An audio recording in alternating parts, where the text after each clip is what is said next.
A lot of this isn't going to make sense to you, and I'm sorry about that. I'm just gonna start at the beginning, with the house.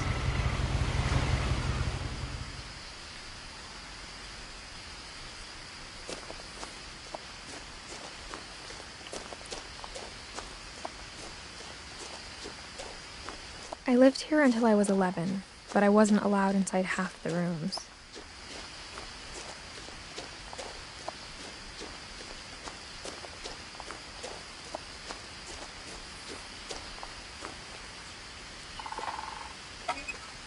Inside the mailbox were bills from 7 years ago, marked urgent, open immediately.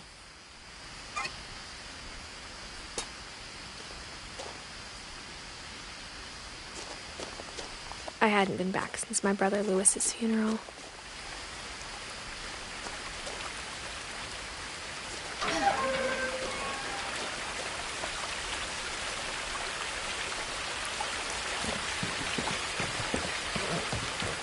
In her will, my mother left me a key, but didn't tell me what it unlocked.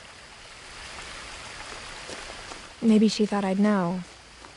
Or she thought that the mystery would be enough to bring me back.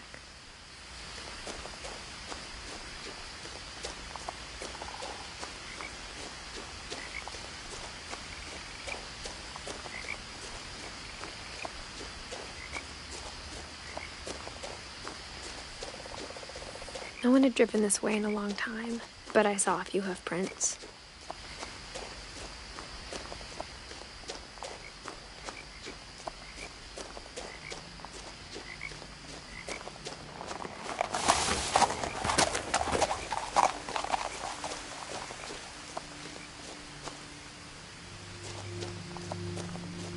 The truth is, even after I inherited the house, I never thought I'd come back to it.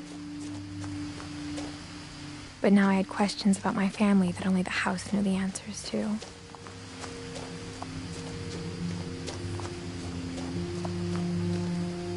The house was exactly like I remembered it, the way I'd been dreaming about it.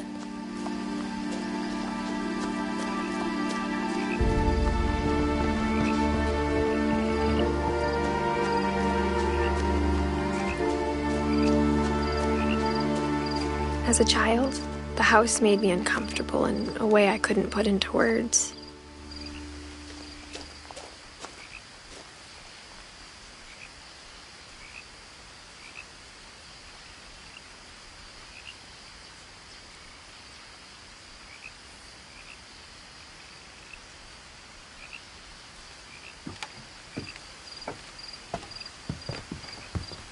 Now, as a 17-year-old, I knew exactly what those words were. I was afraid of the house.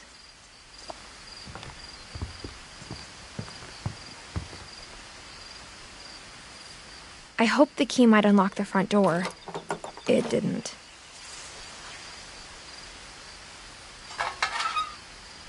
Looking in, I felt like the house itself had been waiting for me.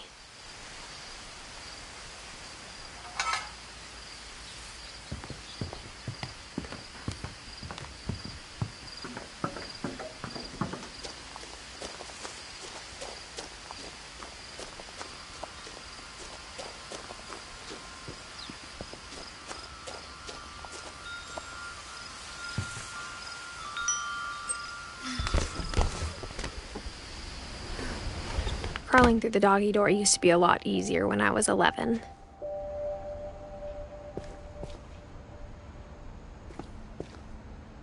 The power had been turned off the night we left.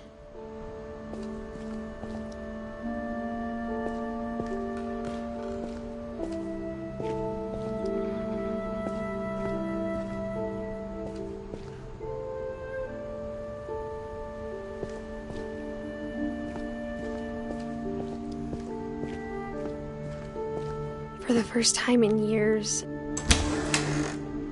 I felt like I was home.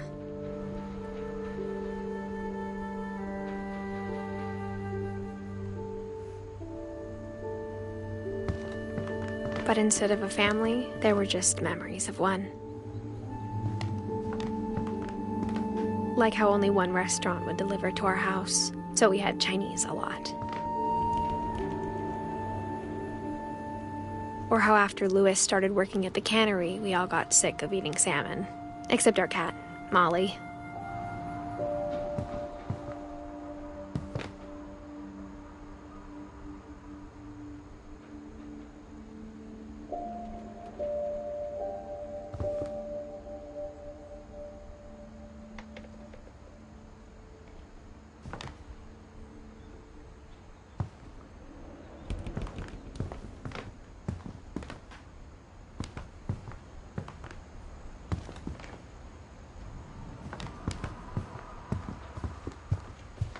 The table was still a wreck from the night we left.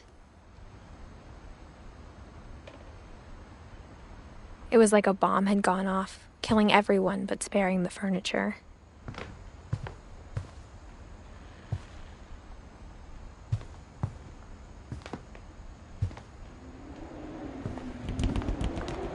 My mom was the only one of us who could imagine Great-Grandma Edie living in a nursing home.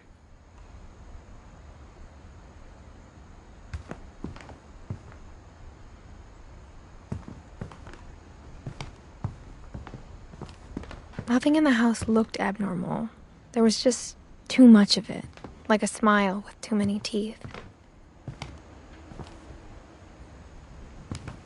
Even the fireplace had a story. Edie told me the bricks came from the original house, after it sank.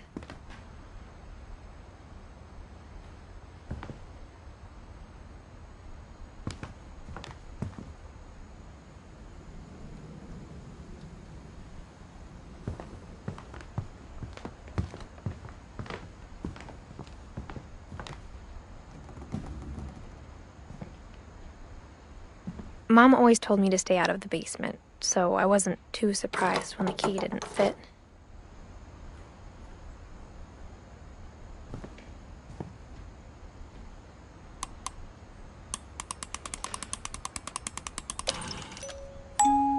Great-Grandpa Sven built a music box for Barbara, along with the rest of the house.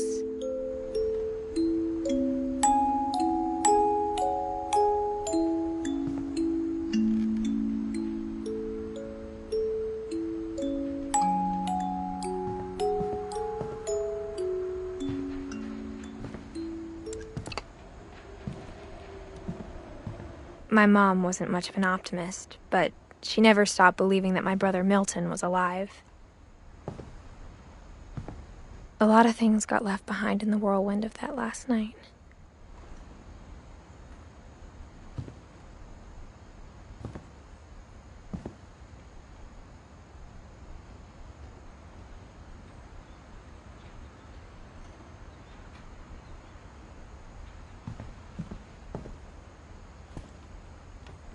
After Milton disappeared, Mom sealed up all the bedrooms. Then Edie retaliated and drilled peepholes.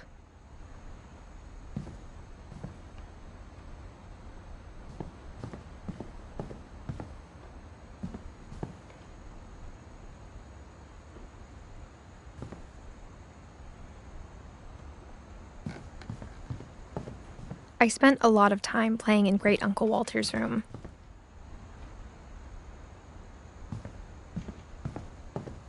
Louis told me there were secret passages, but I never believed him.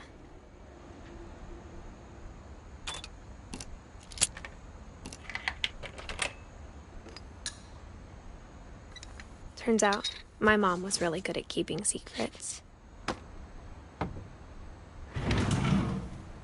Now it was time to find out what my mom had been afraid of.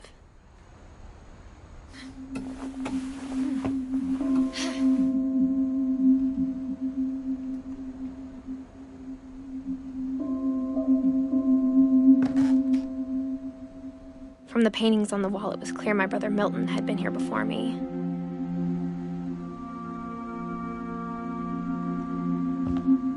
Reading this, maybe it sounds like I had a plan, but I had no idea what was behind that door.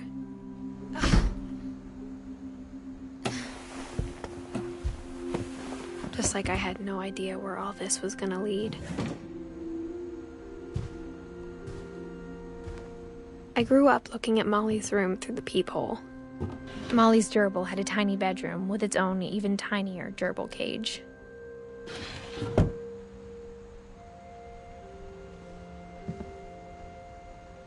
Being inside for the first time, I felt like I'd stepped behind a painting.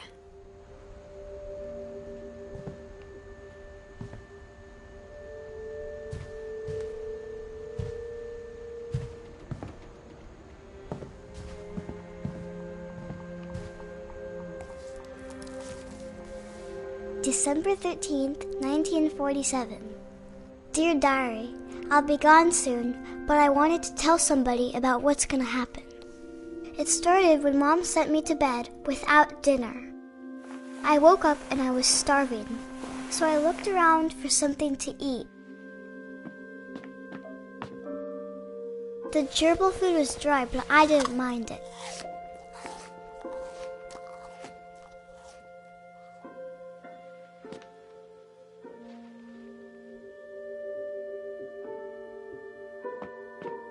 My Halloween candy was all gone.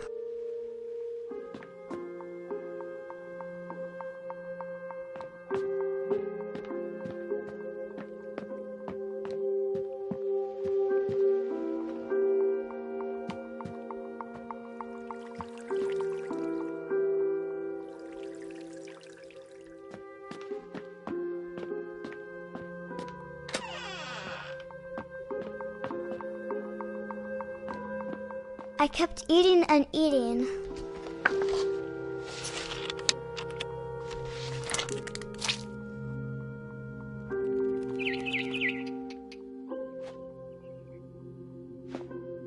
I ate a lot of things that night.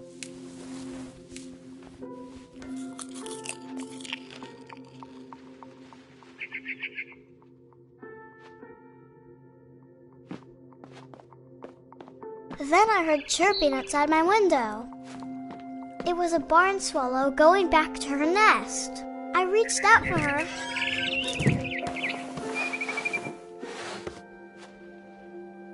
And suddenly, I was a cat.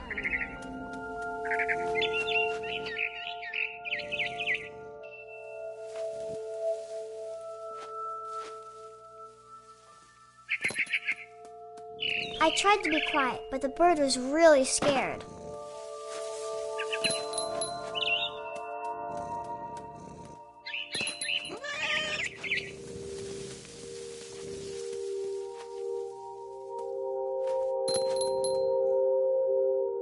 Mom and Dad didn't even look at me.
I jumped and I almost got her.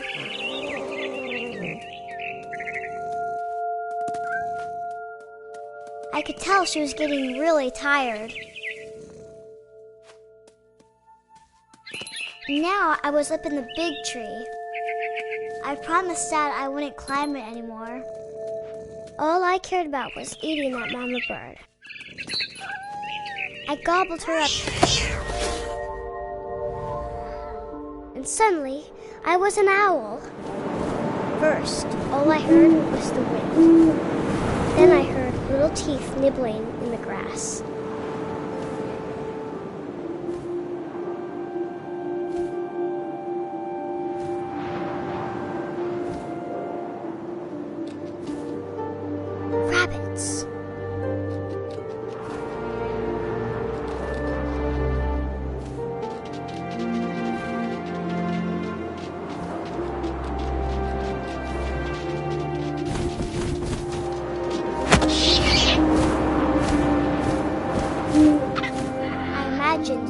eyes looking up and seeing mine through my talons. I swallowed him up, and I didn't chew one bit. Then I flew off to find something bigger.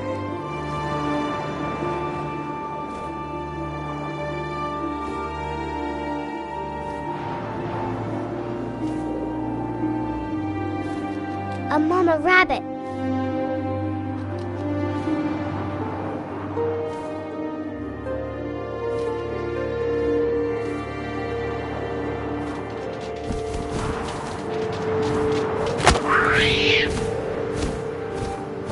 She was almost too big to carry.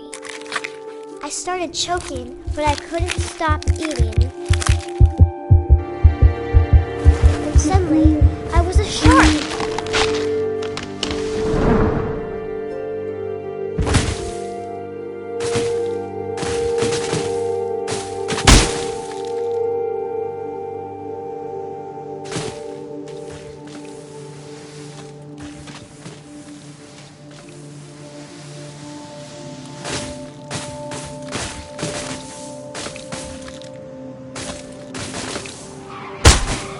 I rolled off the cliff and into the ocean. Now, I was hungrier than ever.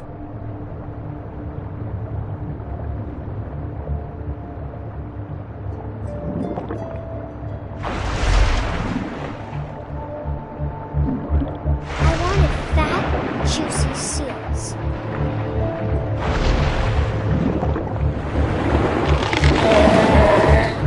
I tore off her flipper. It tasted really good.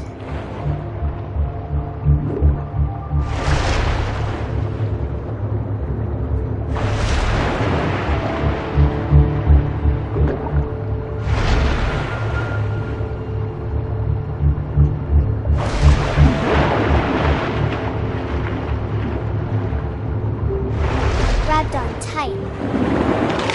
But I was so hungry, I jumped out of the water. When I opened my eyes, everything had changed.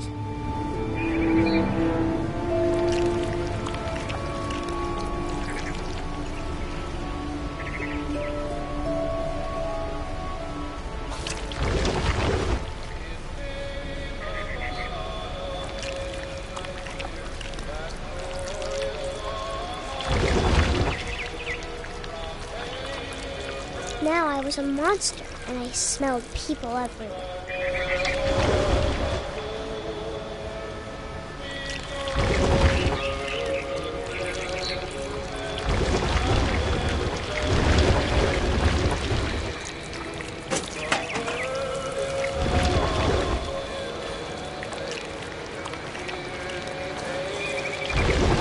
I was big, but I moved real quiet.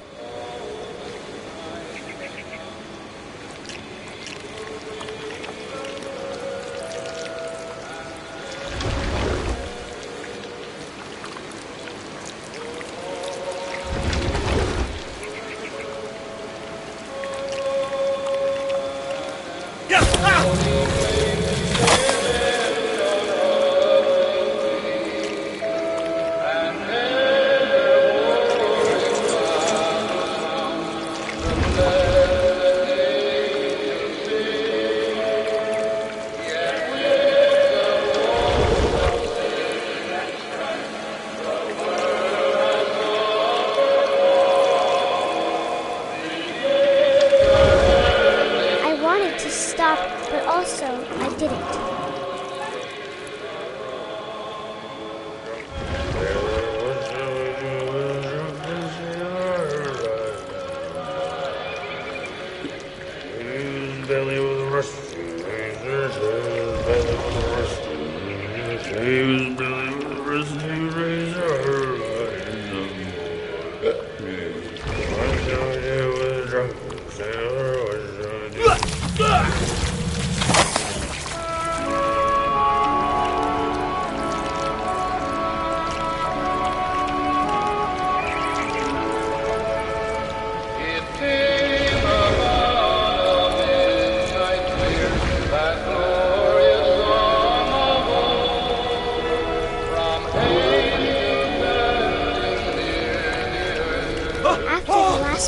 adventure, I was still hungry. And to cross the water, we smelt something new. Something I had to have, so I swam towards it.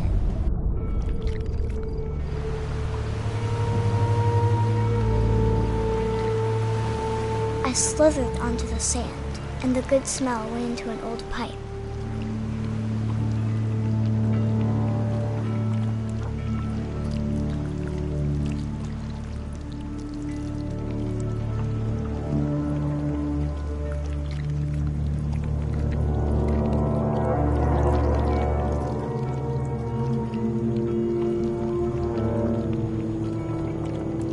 I got closer and closer.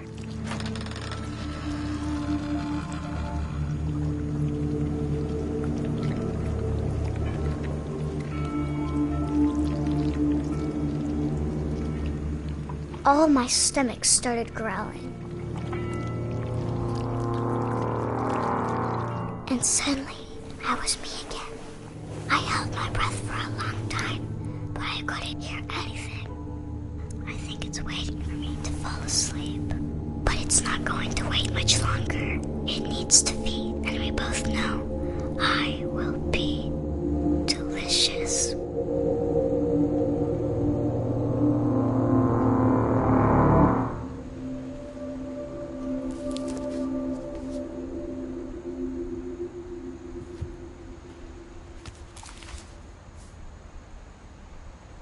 I'm not sure if I believed all of that, but I'm sure Edie would have.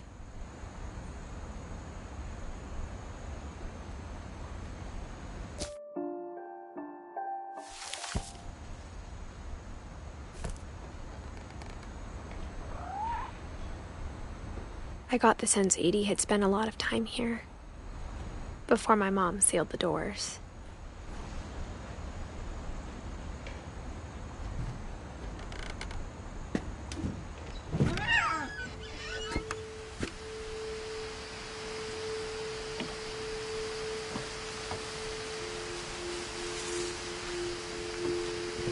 This will be obvious later, but my mom never told me any of these stories.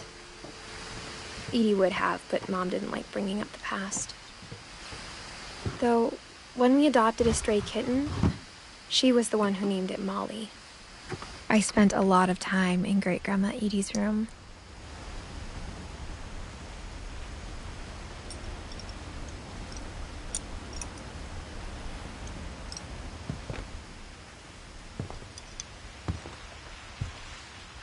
Louis died a week before we left, but Edie had already started to memorialize him.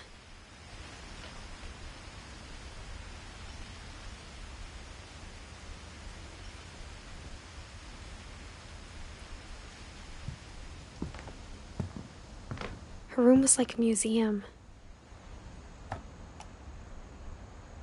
For 500 years, the Finches have been famous throughout Norway for their fortune and misfortune.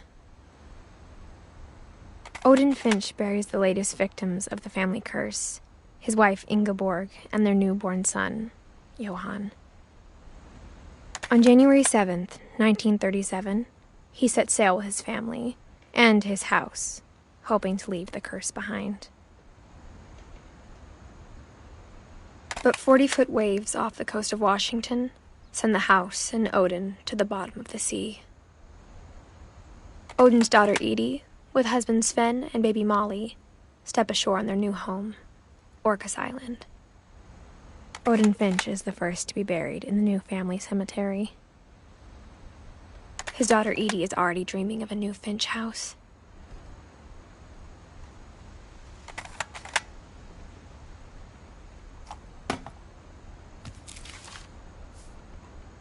Whatever's wrong with this family, it goes back a long ways.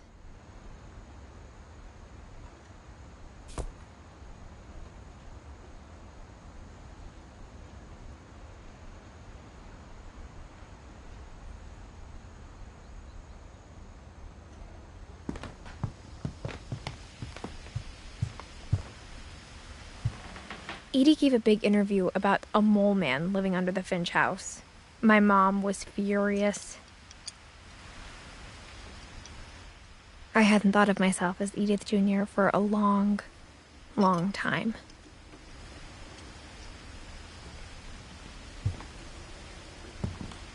One summer, they evacuated the island, but Edith refused to go.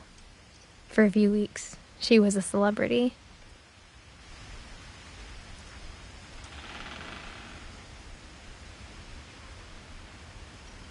When Edith told people Sven was killed by a dragon, she could also have said he was building a dragon-shaped slide that collapsed.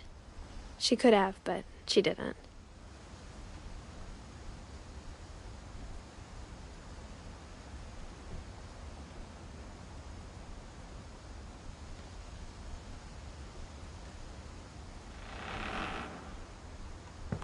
Even in her 90s, sometimes Edith seemed a lot younger than my mother.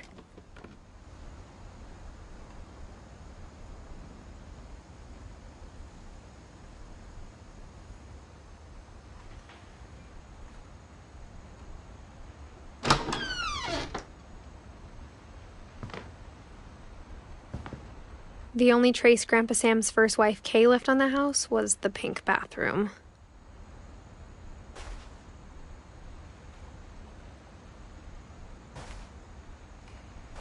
It was a pretty big trace.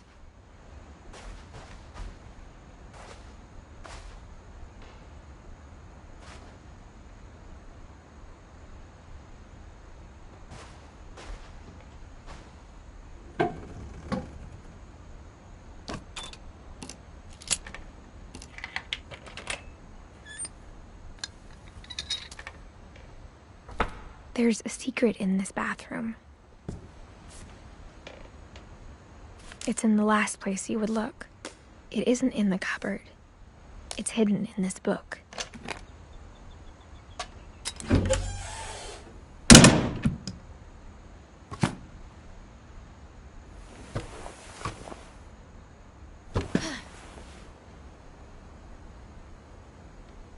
Sven gave Sam an old camera he'd refurbished. He never put it down.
I knew Grandpa Sam had a twin, and that he never talked about him.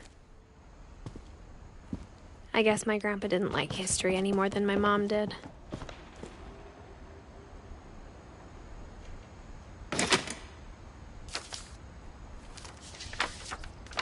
How I Want to Remember My Brother by Sam Finch. The thing I remember is that when he made up his mind, that was it.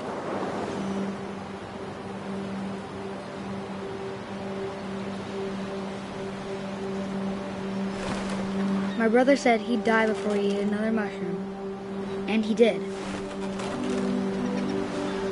At Barbara's funeral, we swore we'd never be afraid again. And he wasn't. I think Calvin always wanted to fly.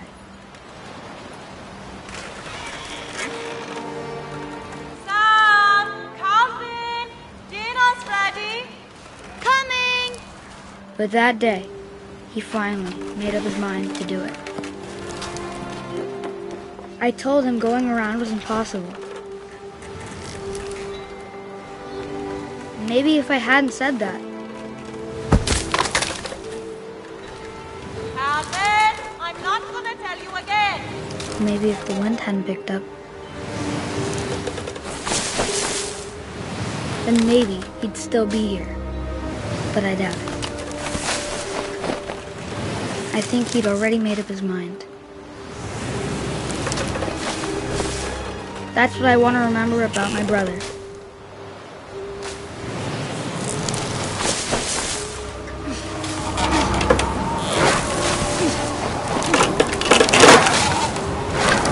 The day he made up his mind to fly. And he did.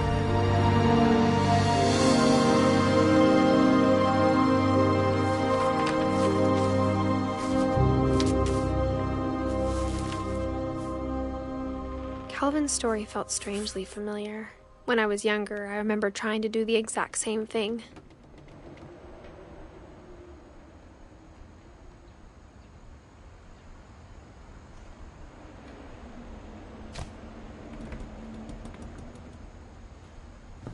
After the funeral, Edie roped off Calvin's half of the room.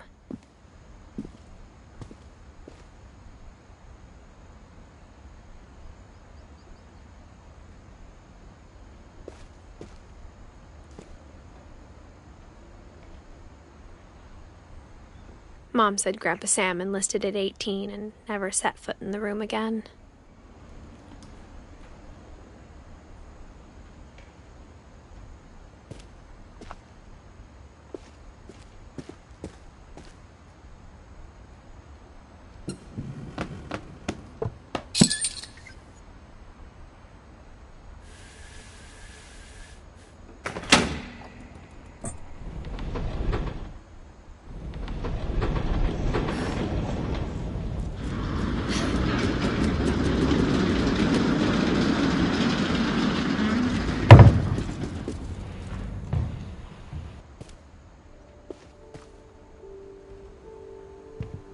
The passages were a pretty tight fit. They'd obviously been built for smaller hands and bellies.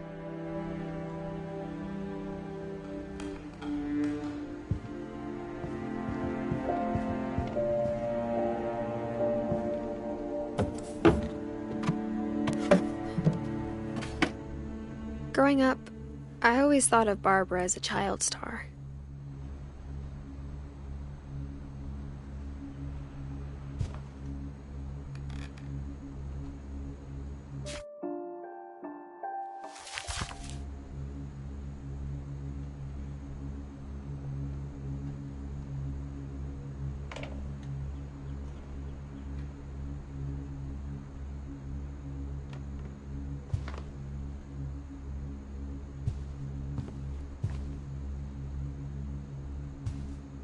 I never thought about how hard it must have been for her afterwards.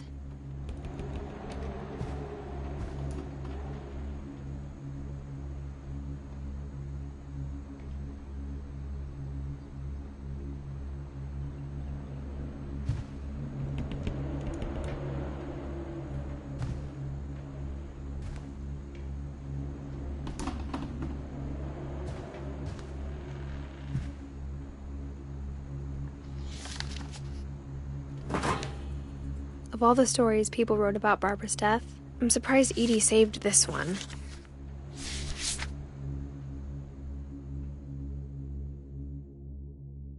Old Jack here with another ghastly tale inspired by America's most unfortunate family. I'm calling it The Surprise Ending of Barbara Finch. As a child star, Barbara was famous for her scream. Now at 16, she was all washed up, a has-been. But in a lucky break, she'd been asked to perform her signature scream at a local convention for monster movie fans. It was just the boost her career needed. Unfortunately, her scream hadn't aged well. Getting better. I think you just need the right motivation. Her biggest fan and current boyfriend, Rick, was about to demonstrate when... Now that was a great scream. It was Barbara's father, Sven. He'd slipped into a table saw and had to be rushed to the emergency room. So Barbara got stuck babysitting her youngest brother, Walter. Her convention comeback was canceled. Okay, I'm hearing frustration, but I'm not hearing terror. What if I tried... A gang of hoodlums in Halloween masks have been terrorizing Orcas Island tonight. Police are urging residents to... That came from the basement. You're right! Also, I loved your delivery on that. Why is your basement door locked? Because my dad likes making puzzles and secret passages. There's a key hidden in the music box. The secret is to keep winding and winding until finally the key pops out. Thanks, babe. I'll be back in a sec. 20 minutes later, Rick hadn't returned. So Barbara went to look for him, right on cue. She reached for the music box.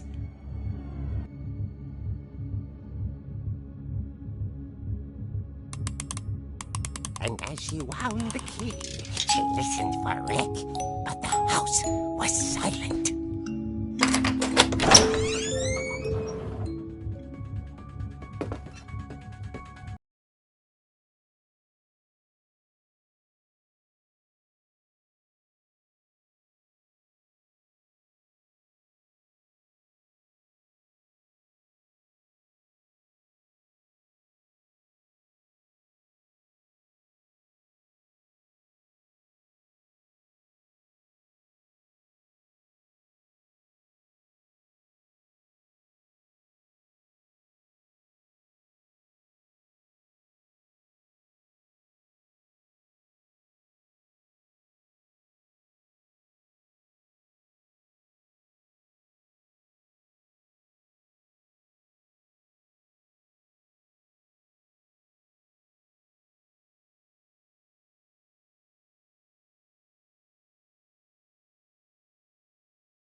Oh dear!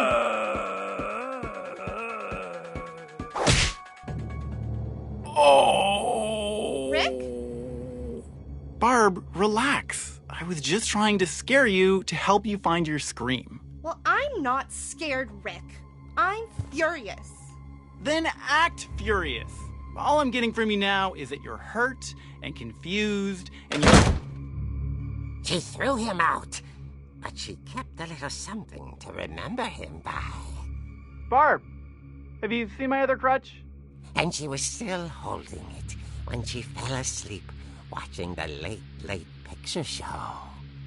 Hours later... Barbara! Walter, what's going on up there? Ah! Okay, I'm coming up, but if this is a trick, you're dead, Walter.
word was.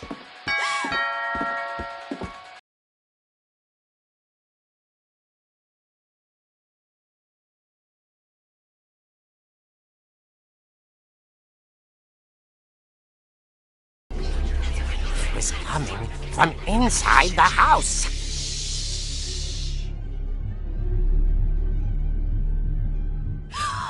Oh dear.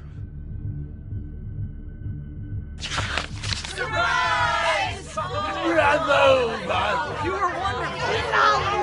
The monsters had come to surprise her. For Barbara, it was a dream come true. Then she saw what kind of monsters they were, and she realized what was about to happen. She was going to be famous. And with her final breath, Barbara Finch gave the performance of her life.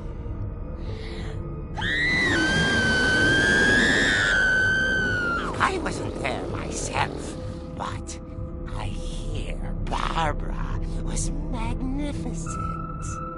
Poor girl. She had a taste for stardom. But unfortunately, so did her fans.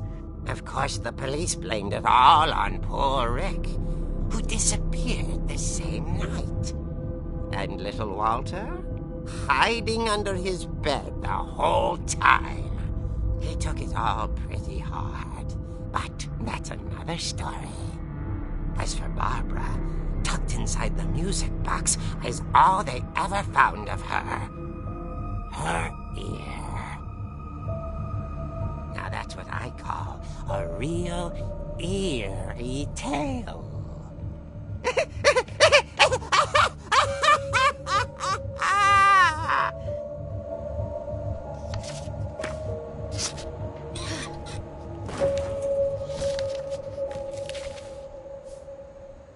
Edie told me all Barbara wanted was to be remembered, as absurd as that comic was. Maybe what Edie saw was a happy ending.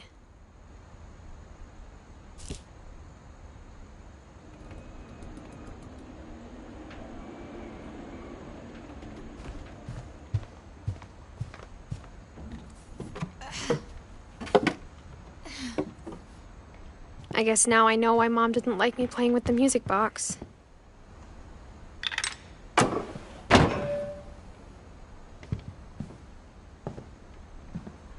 Whenever people ask me about my family, the first thing they always want to know about is Barbara.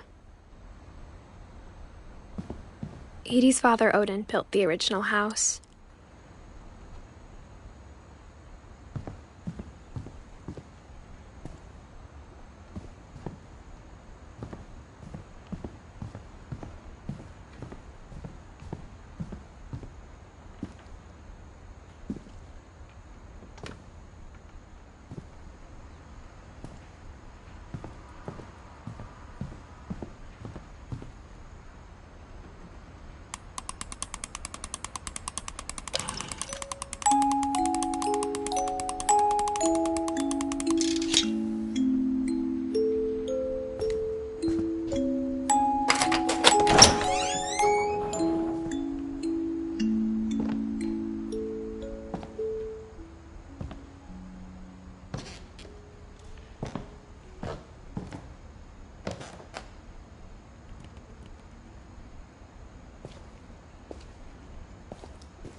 Mom said the basement was off limits, unless I wanted another tetanus shot.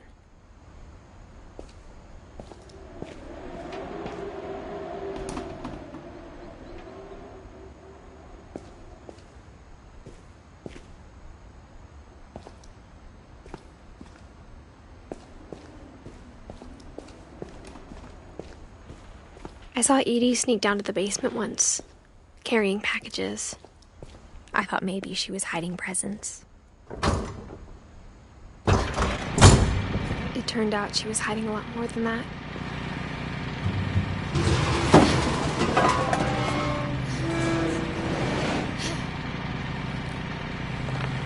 I remember asking Mom once about where Walter had gone. She said after Barbara died, he got as far away as he could. If there's a pattern in all these stories, I think it's that none of us has gotten very far.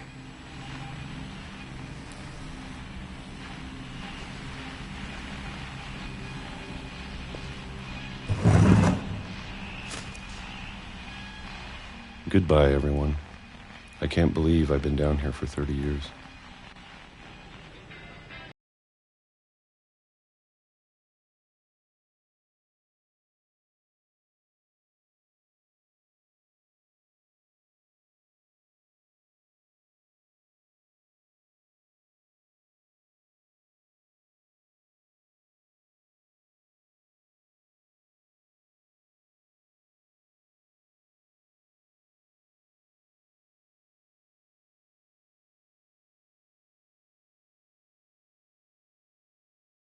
To be dead tomorrow. But if you wait long enough, you get used to anything.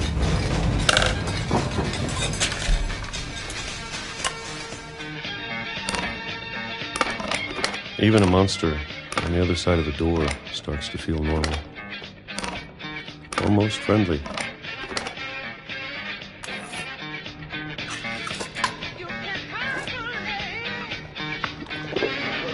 And then one day, everything just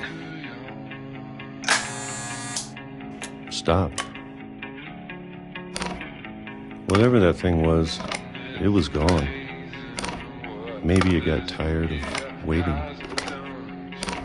Or maybe I just got tired of being afraid.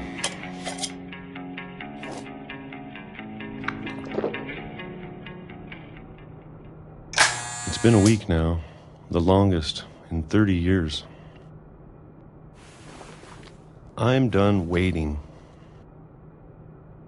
I have to leave while I still can.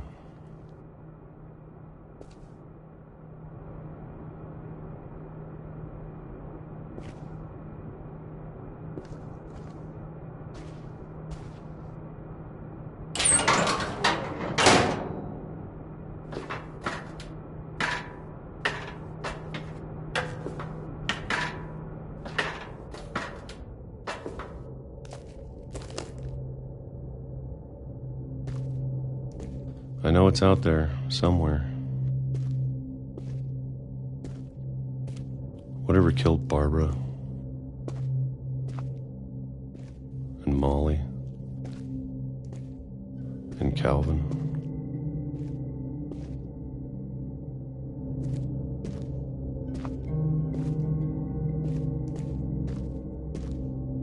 Maybe this is all a mistake. But I need to stop living the same day, even if it kills me.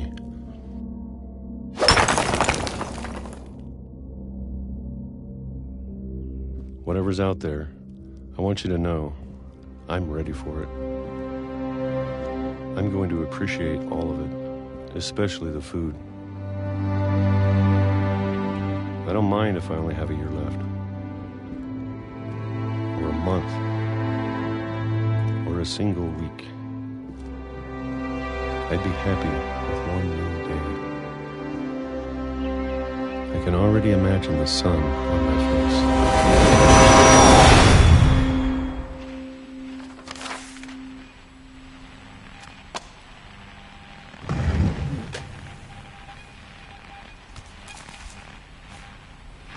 Walter died when I was 6. I can't believe my mom never told me he was down here.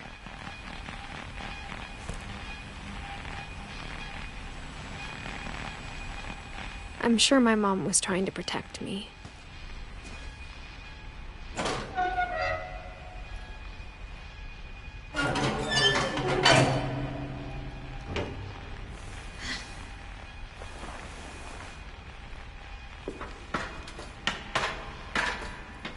Maybe she was afraid I'd end up like Walter. But if she never told me about an uncle under the house, I can only imagine what else she was hiding. I don't want to make the same mistakes she made. Trying to bury something that's still alive.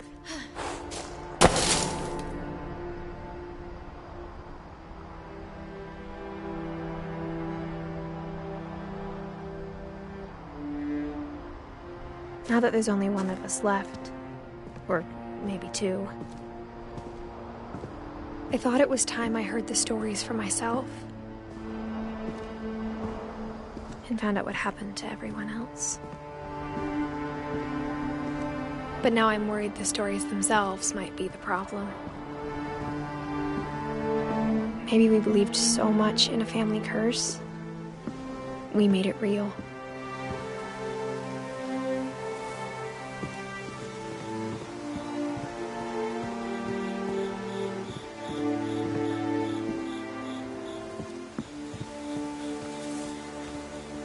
I don't know if I should even be writing this.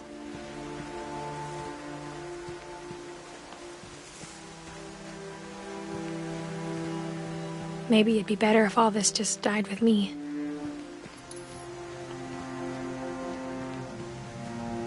But I thought you should know about your family.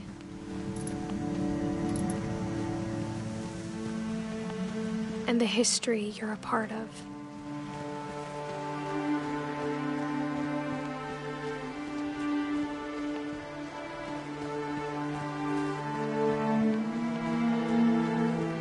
Though to be honest, I feel as lost as you probably do right now. I think the people in these stories believed them, for what that's worth.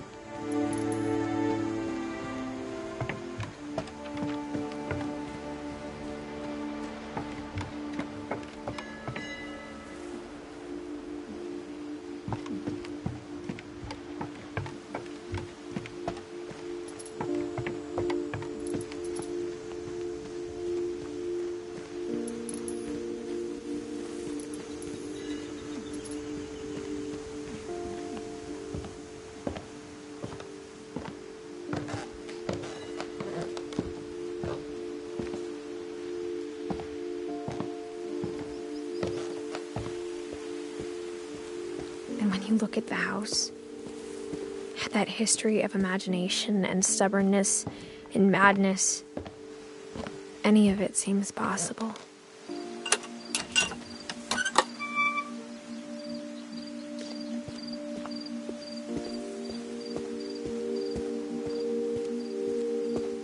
I think we've been surrounded by death for so long, we've just gotten used to it. What kind of family finishes building a cemetery before starting the house?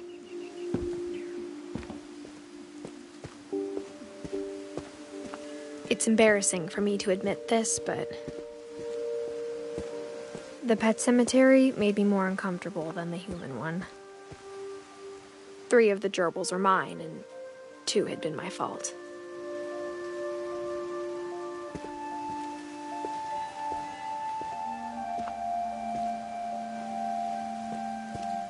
Sven built the house, but it was Edith who designed the cemetery.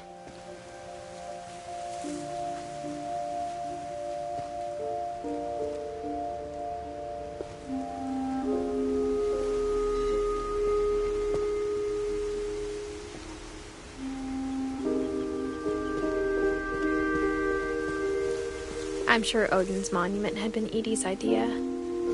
My mom was always trying to move on, but for Edith, the past never went away.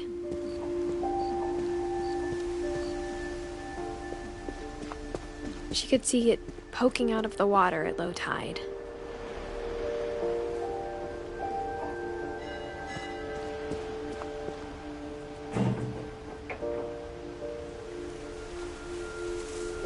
Edith said she dreamed about the old house every night.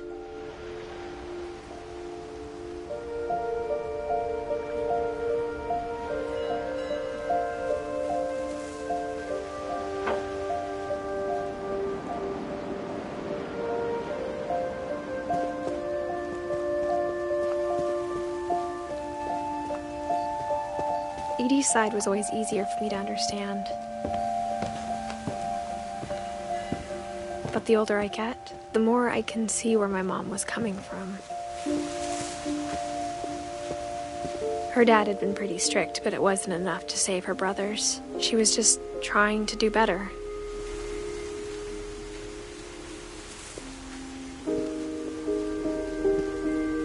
She lost 2 of her brothers, just like I did. I get why she tried so hard to protect us.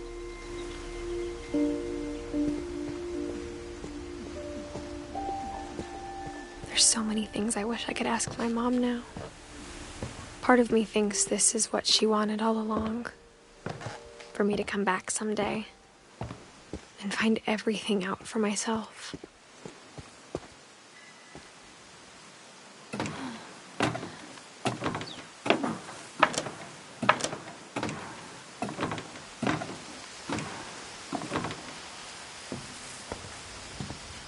But looking back on it now, if she told me there was going to be so much climbing, I never would have come when I was 22 weeks pregnant.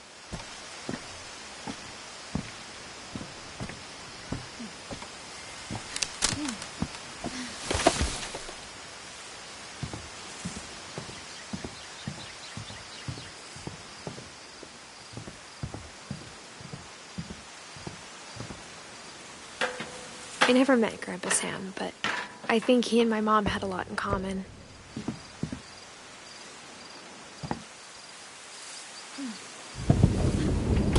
They were both pretty intense.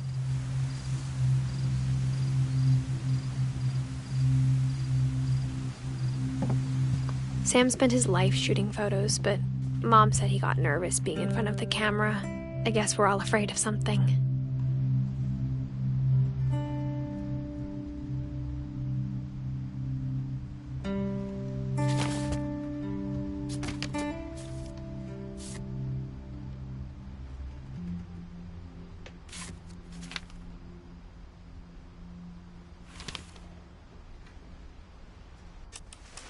Dawn, I promise, you'll never forget this weekend. Yes, sir. These memories are gonna last a lifetime. Hmm? Perfect. Am I gonna have to shoot anything? It's gonna rain the whole weekend, isn't it?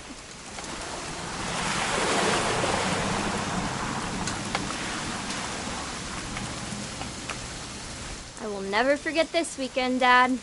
That's the spirit. Okay, got it.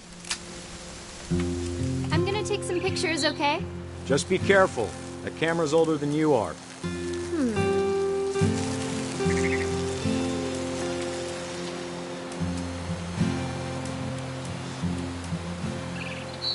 You're right, Dad. It's starting to clear up. Still freezing, though.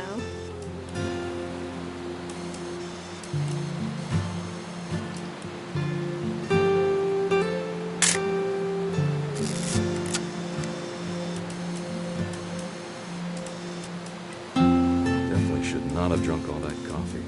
Hold still while I take a picture of you. I definitely won't be moving. Hey! That's a keeper. I'm just saying, I'm not always gonna be here, Dawn. You'll need to remember this stuff, if you want to survive. I'll be fine, Dad. You know who else thought he was gonna be fine? Some guy who died. Dawn, I'm being serious. I know, Dad. You're always serious. Doesn't being out here make you want to chill out? Well, to tell you the truth, I haven't been out... Dad! Good eyes, Dawn. Before you take the shot, let me get a picture of you.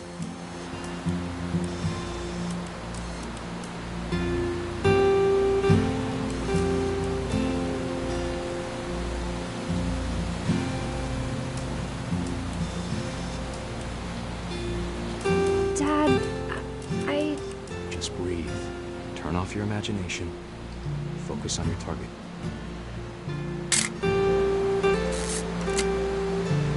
Let me get behind you. Do I have to do this? Dawn, you don't have to do anything. But if you want to survive, you'll need to be strong.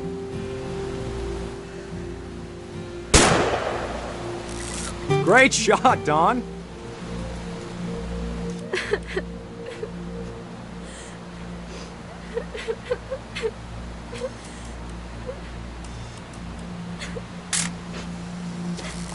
I'm proud of you, Dawn. Always remember that, okay?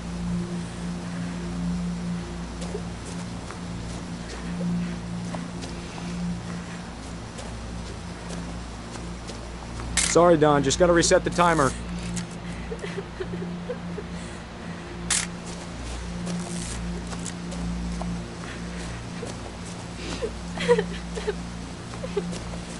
Dad, it's twitching.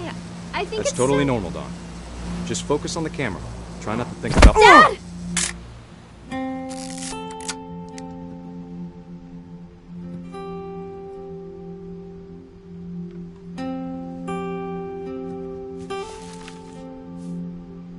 Of all these stories, that's the one I wish most that my mom had told me.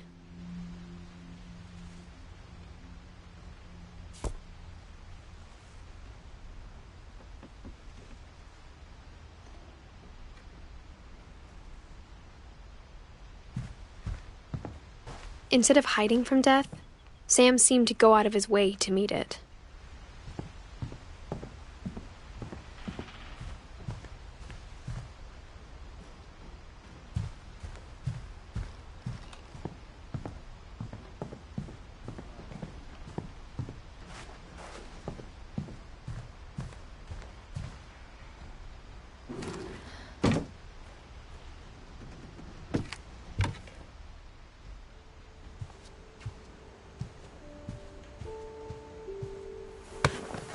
After Sam died, my mom and Edie got really close. They'd both lost a lot.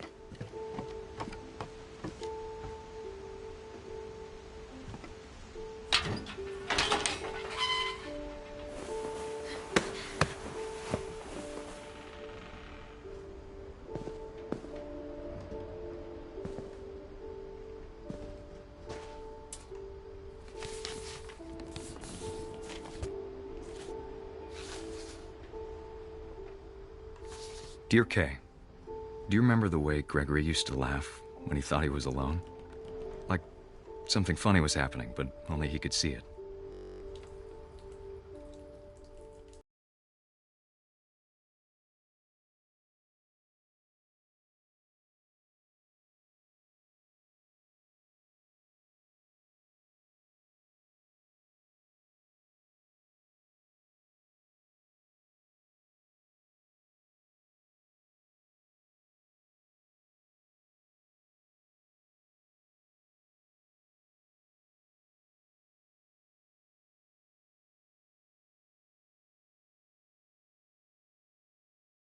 Hand over, Gregory. It's time to... Hold on, sweetie. Hello?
Sorry about that, Gregory.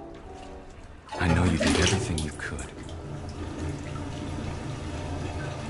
Maybe if I hadn't called that night. Damn it. Oh, I don't want Gregory to hear this. I wish you could have told us.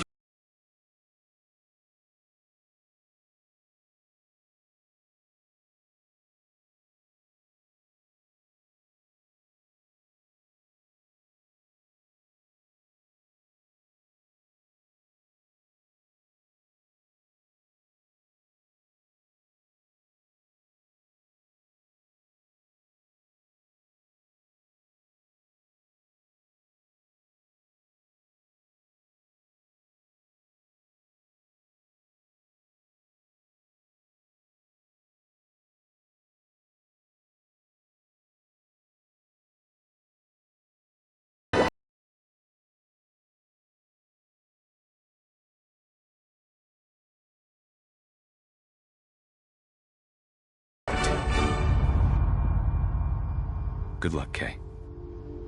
Love, Sam.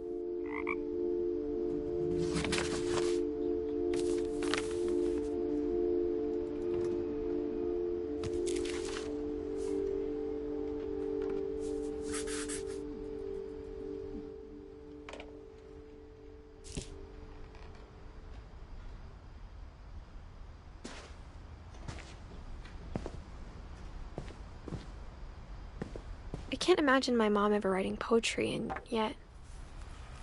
A poem for Gus, who always said the wedding was a bad idea. Our father never hit us kids, at least not very hard, before the day my brother said with teenage disregard that he'd be dead before he'd see a wedding in our yard.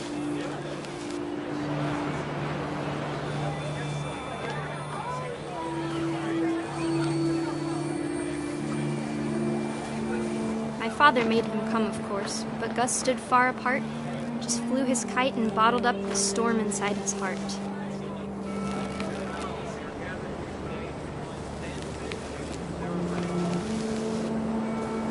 I tried to talk him out of it, but though he'd never met her, we don't need a stepmom, were the words that I now pronounce you husband and wife. You may kiss the bride.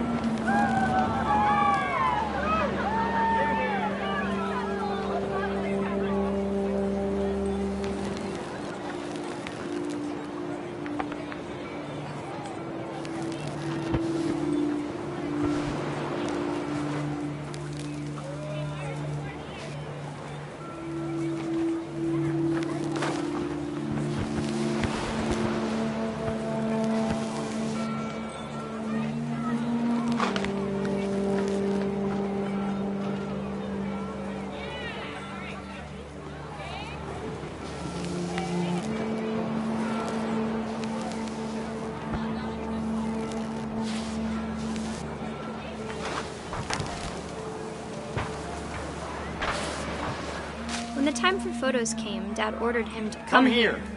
But Gus declined, and as a sign held up his middle finger.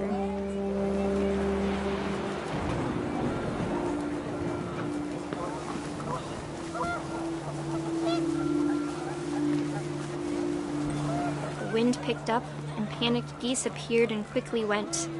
But all the humans did that day was go inside the tent.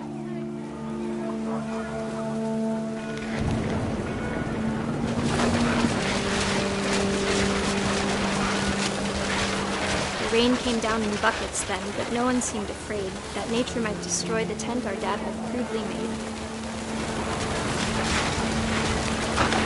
The thunder sounded much too close and full of angry power. But all my father said to this was, "Make the music louder."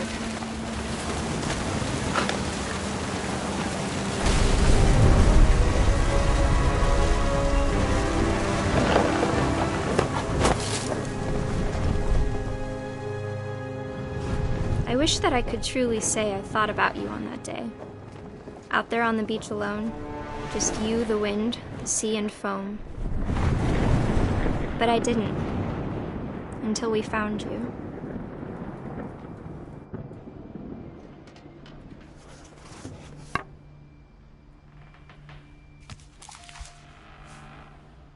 She never talked about him, but Mom told me once if I was a boy, they were going to name me Gus.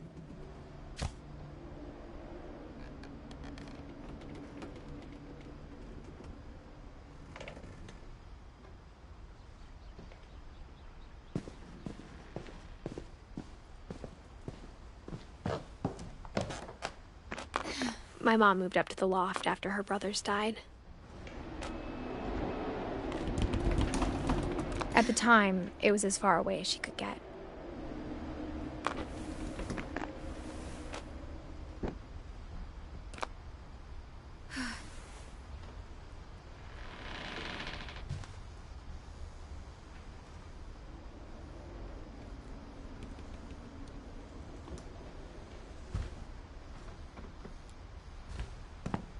She spent a summer building houses in Calcutta, where she met my dad, Sanjay.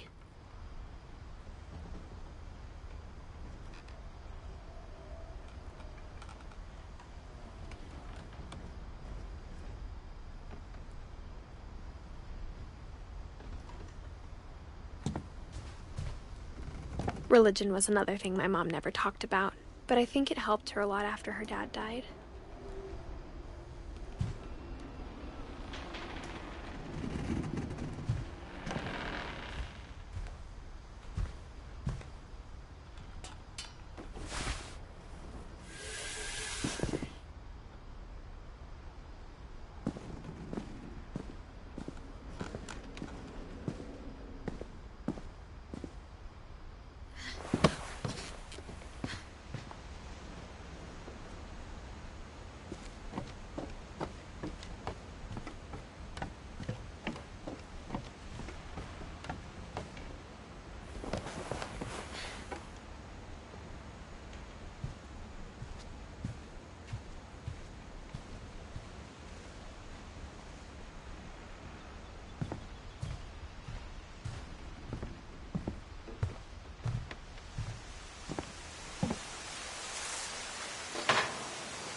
My mom moved to India a week after graduation and got a job teaching English. Louis was born a year later.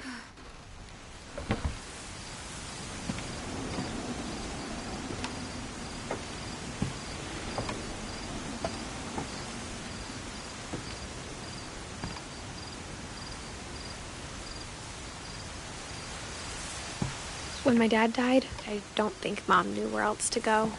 I'm sure Edie was happy to have her back. The house had to get a little bigger, but Edie was used to that.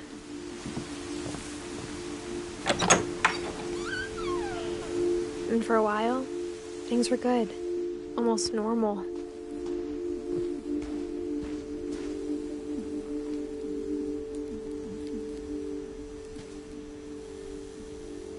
But it didn't last.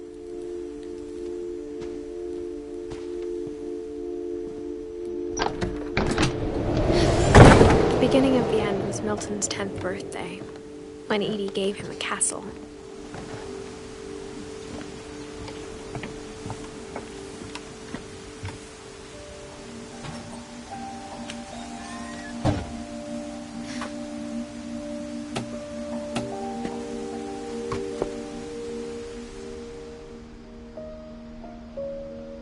I think Edie was happy to finally have another painter in the family.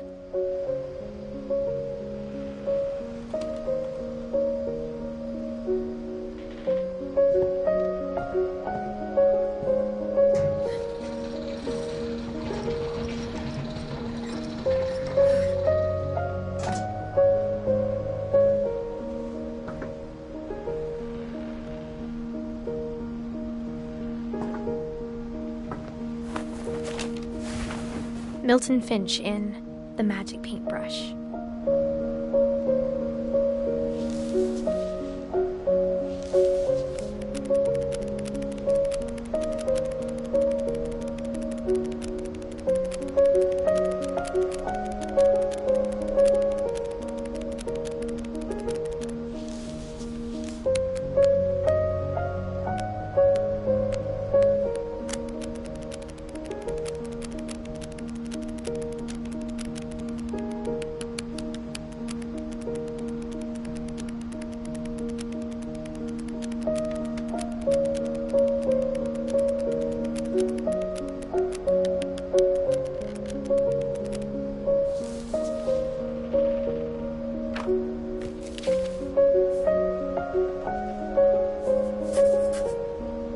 was 4 when Milton disappeared.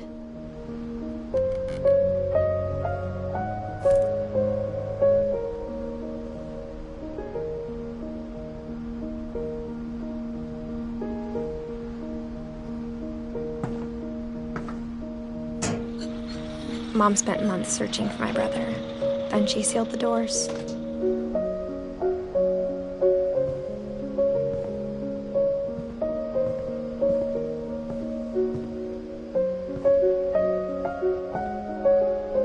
Whatever Milton had found in the house, Mom didn't want it getting out.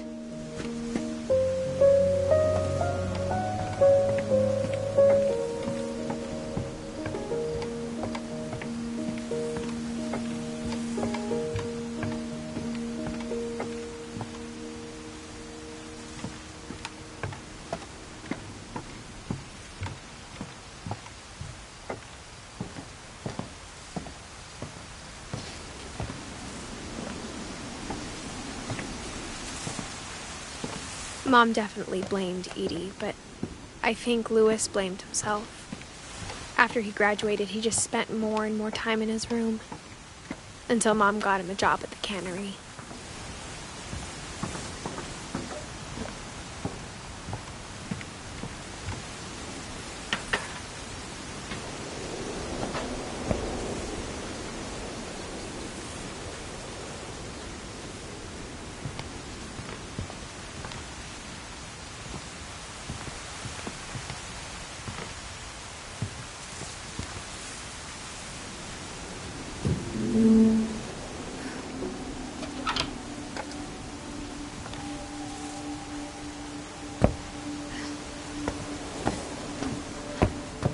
Louis's room smelled very, very familiar. That part of him lived on.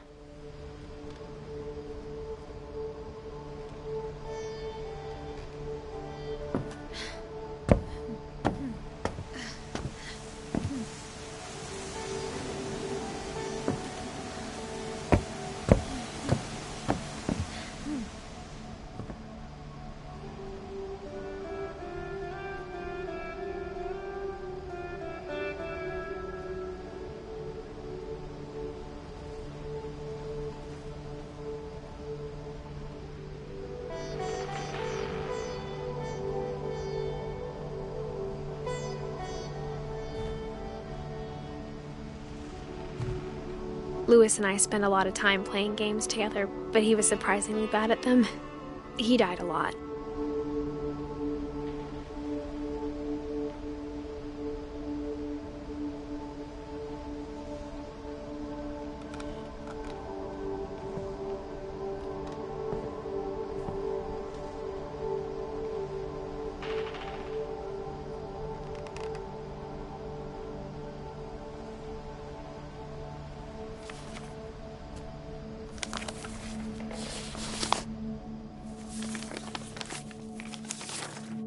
Dear Mrs. Finch, as Louis's psychiatrist, I can understand your desire for an explanation.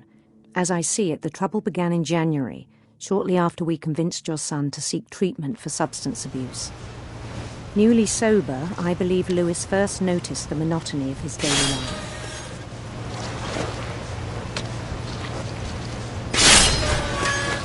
He kept working at the cannery, but he withdrew part of himself.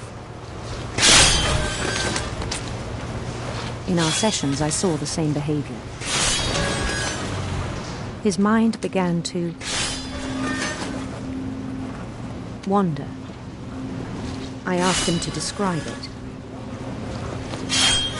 He said he started small, imagining a labyrinth. He'd feel his way about. Then something moved. Bats. And toads.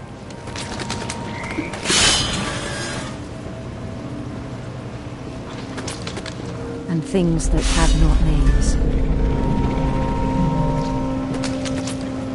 He knew it was all in his head.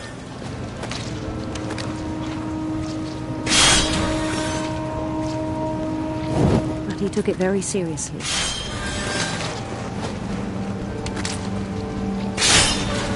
I had hoped he'd find himself.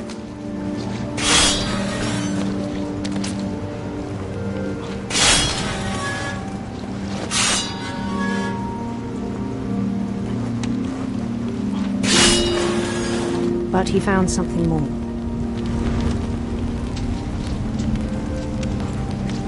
I worried about him then.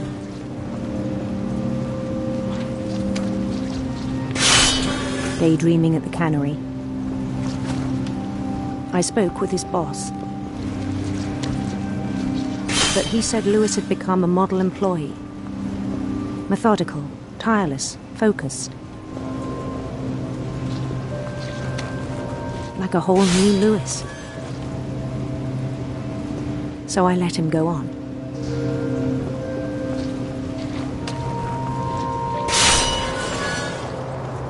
I even encouraged him. It seemed very promising at first. He told me he'd made a new friend.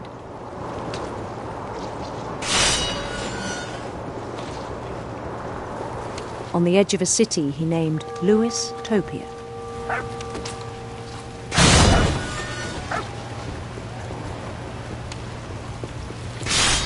He built the city up slowly, brick by brick.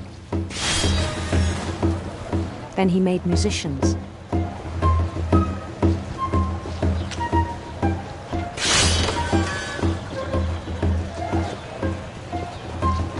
And songs for them to play.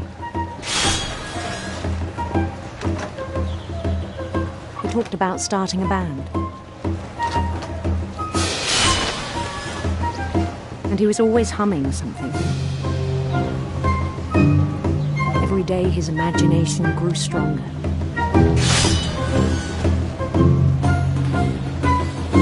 He no longer spoke at the cannery. But his chopping was as reliable as ever. Then one day it struck him that all the cheering crowds, even the stones under his feet, were all in his imagination, so he could do whatever he wished.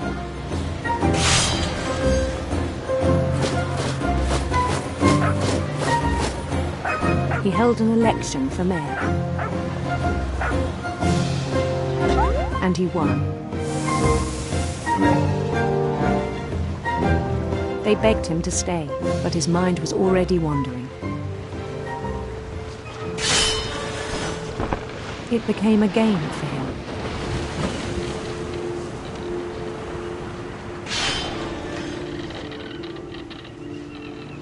He'd conquer a city, then immediately push on. New Louisville.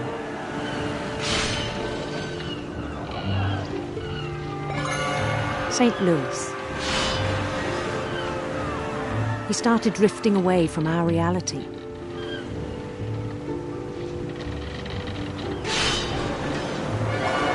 Minneapolis, until one day he forgot to go home from the cannery. Even as his mother pleaded with him, part of Lewis kept sailing on.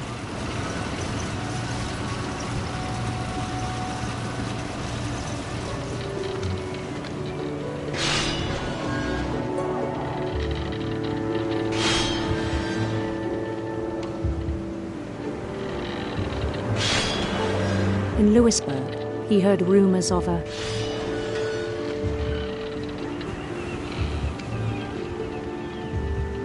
handsome queen.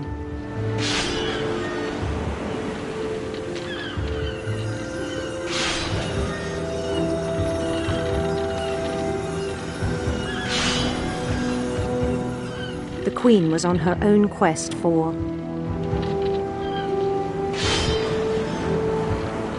sinister serpents.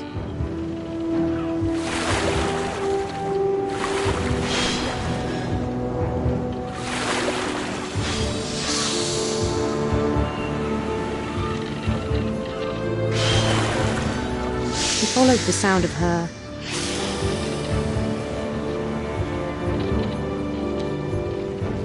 silver harp.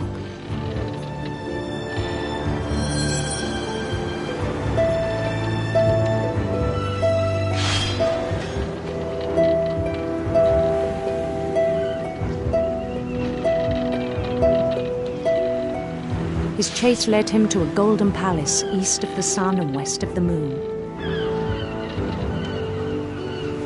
Even then, his logic remained sound. He knew the world was all in his imagination.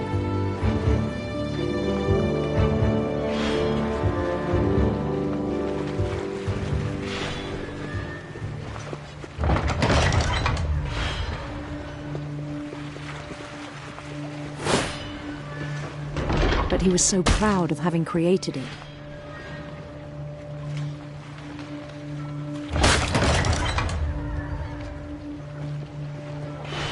In his own eyes, he'd become something greater than a king.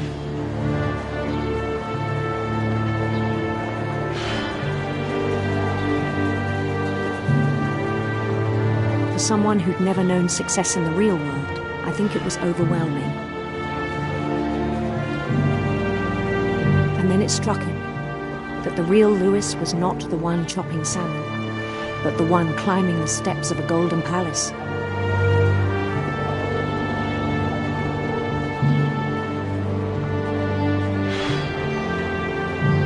My imagination is as real as my body, he told me.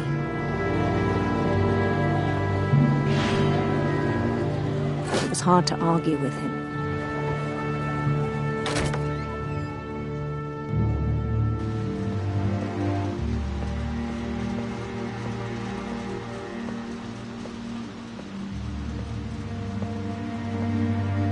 He began to forget the world we know.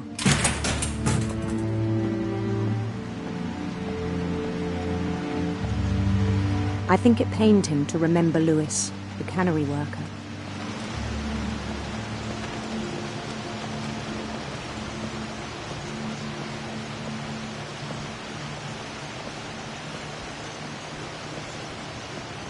He began to despise the man with a royal contempt.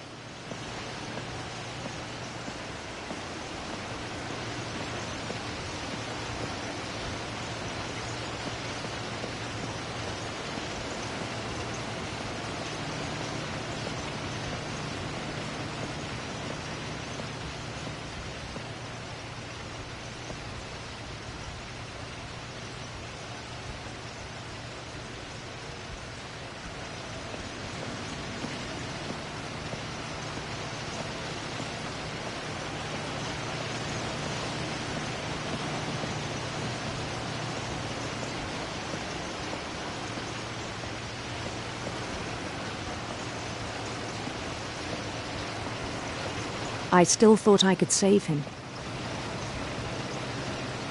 Even after he said he was being crowned king over all the lands of wonder.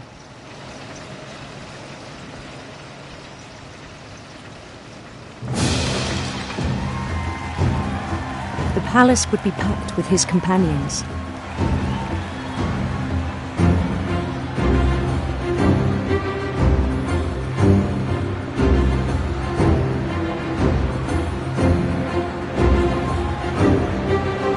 Including the wise Calico who'd insisted on inviting me.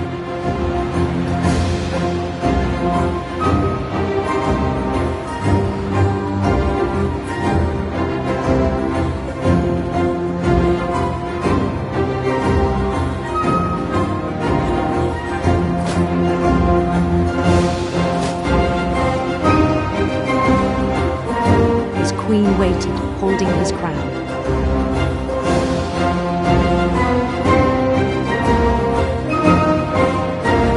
There was only one thing left to do.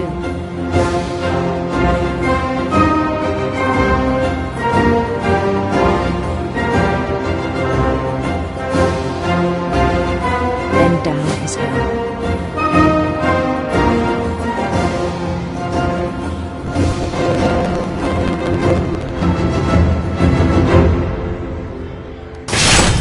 And the rest I think you know. Mrs. Finch, your son was a kind man who will be missed by all of us who knew him.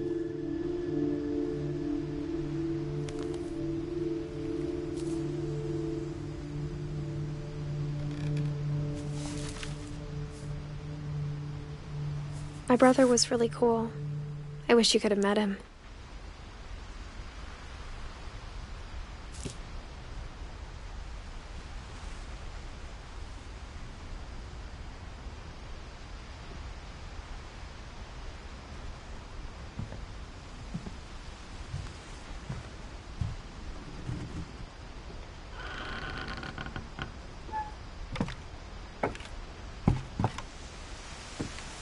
On the way back from Lewis's funeral, my mom told me to start packing.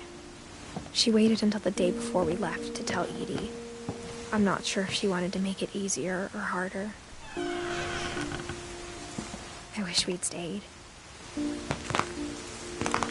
But I understand why we left.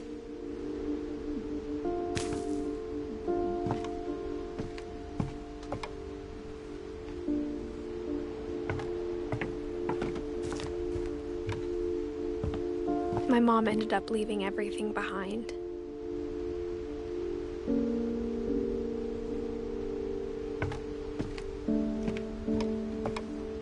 What happened that night had been coming for a long time.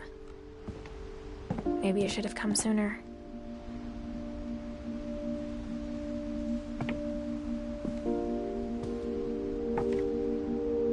But it had to end one way or another. All that's left now is to tell you about that last night.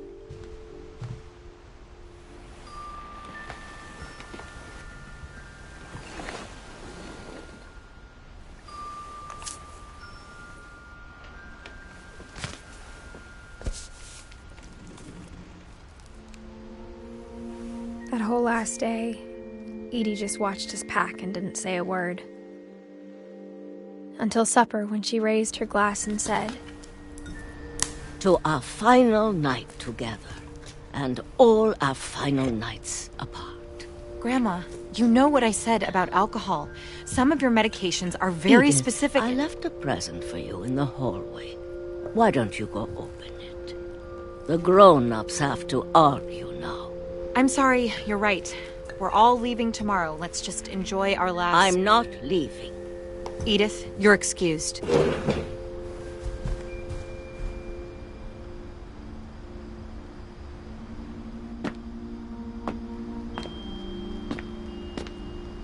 The power had been shut off that morning, but Edie always had plenty of candles. When my mom sealed the library, I don't think she knew about the other entrance. Or that Edie had a key to it.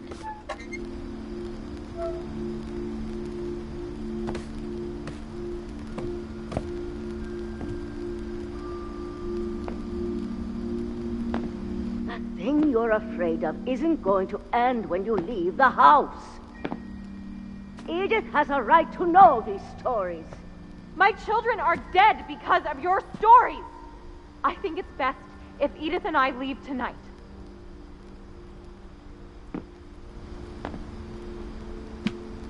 We'll have the nursing home send a van for you in the morning, okay? Dear Edith, there's so many stories I wish I could tell you, but there's only time for one. This is about what happened on the night you were born. That night, the tide went way, way out. It was the first and last time I ever saw the old house aground. There'd been an earthquake out in the middle of the ocean. They called it the lowest tide in 1,000 years. God, it smelled awful. You know, I've seen that house every day of my life. But I never thought I'd go back to it.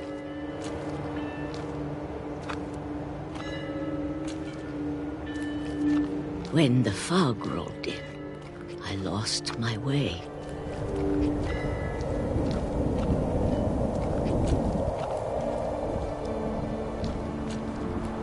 I got turned around.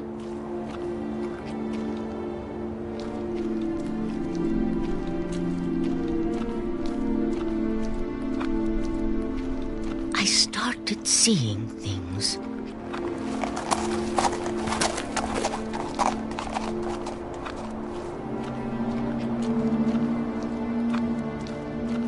Things I'd forgotten had ever existed.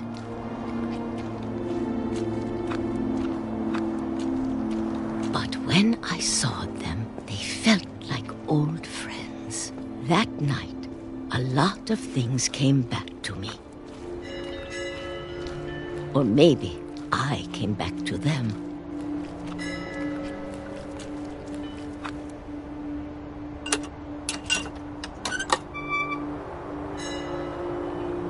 things I can't explain, but that I need you to try and... Edith, what are you doing in here? It's mine. Edith! Mom, you're gonna rip it! Let go! I kicked and screamed, but Mom dragged me to the car. I never saw Great-Grandma Edie again.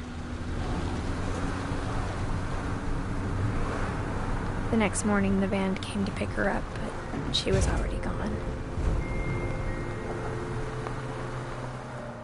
After that, we moved around a lot.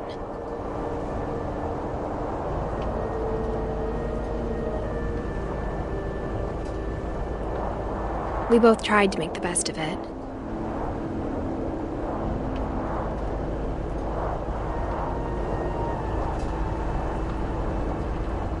A few years went by.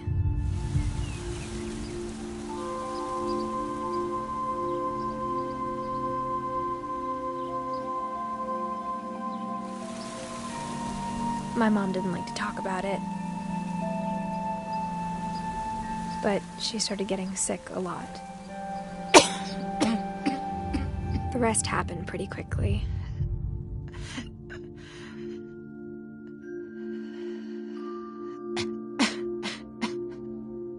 She got better for a while,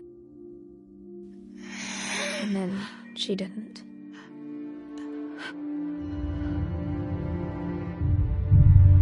And then I was alone.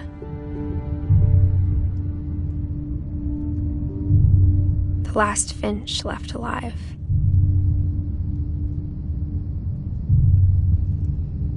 Until I found out about you. I'm still not sure what to tell you about all this. If we lived forever, maybe we'd have time to understand things. But as it is, I think the best we can do is try to open our eyes and appreciate how strange and brief all of this is.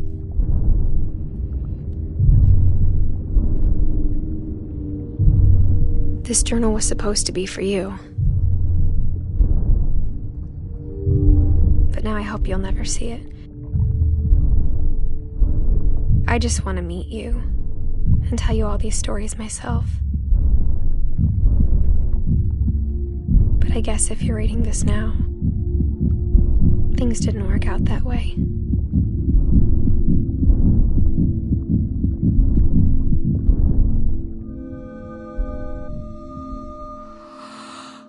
This is where your story begins. I'm sorry I won't be there to see it. It's a lot to ask, but I don't want you to be sad that I'm gone.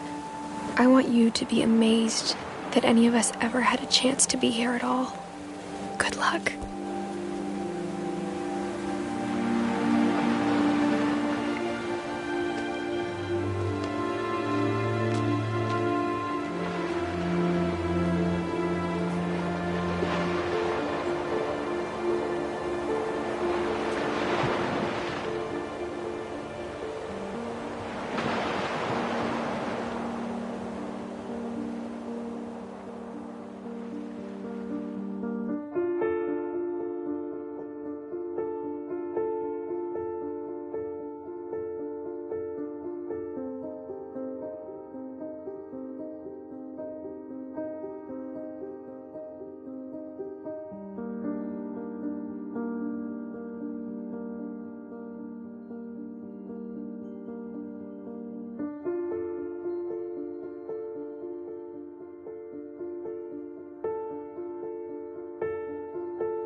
That whole last day, Edie just watched us pack and didn't say a word. Until supper, when she raised her glass and said, "To our final night together, and all our final nights apart." Grandma, you know what I said about alcohol. Some of your medications are very...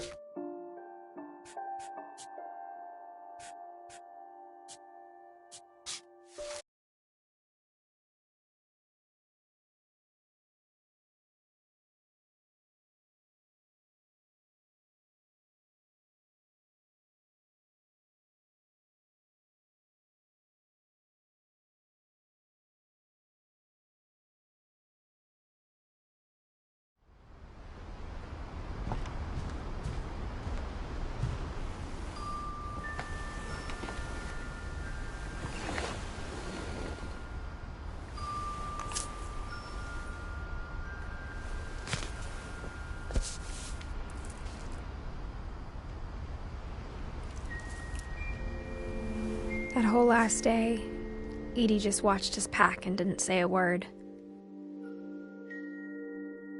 Until supper, when she raised her glass and said, "To our final night